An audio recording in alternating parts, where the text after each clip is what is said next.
Honeybees are fascinating creatures for a number of reasons. Their incredible work ethic, the sugary sweet syrup they produce, and their intricate social structure.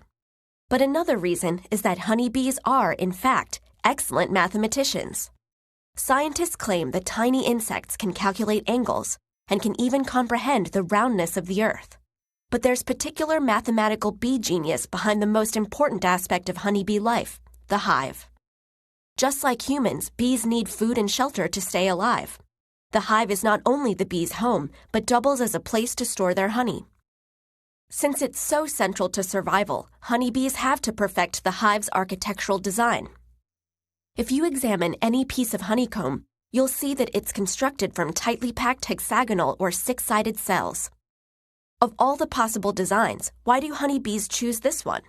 To understand, you need to think like a bee. Bees need their entire colony to live. Similarly, there needs to be a place where their nectar can be stored and ripened suitably, until it turns into honey. That means there's a need for some serious space efficiency. A good solution is to build little storage units or cells just big enough for a bee to fit into, which can also double as the containers in which nectar is stored, the bee's very own honey jars. The next thing is to decide what the little cells should be made out of. Bees don't have beaks or arms to pick up things, but they are capable of producing wax. The thing is, producing it is a lot of hard work. Bees have to consume 8 ounces of honey to produce just 1 ounce of wax, so they don't want to waste it. So they need a design that allows them to store the largest possible amount of honey using the least amount of wax. What shape does that? Imagining for a minute that all bees had to attend Architecture Academy and go to math class. Let's say they asked their geometry, what shape would give us the most space to store our honey but require the least amount of wax? And the geometry teacher replied, the shape that you're seeking is the circle, leaving the bees to return to their trial construction site and begin building their honeycomb using circular cells. After a while, some of them might have noticed a problem with their design. Small gaps between the cells. We can't even fit in there. That's wasted space, they might have thought. So, ignoring the geometry lesson and taking matters into their own hands, the bees went back to the drawing board to rethink their beehive design. One suggested triangles.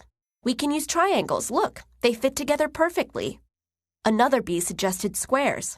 Finally, a third bee piped up and said, pentagons don't seem to work, but hexagons do.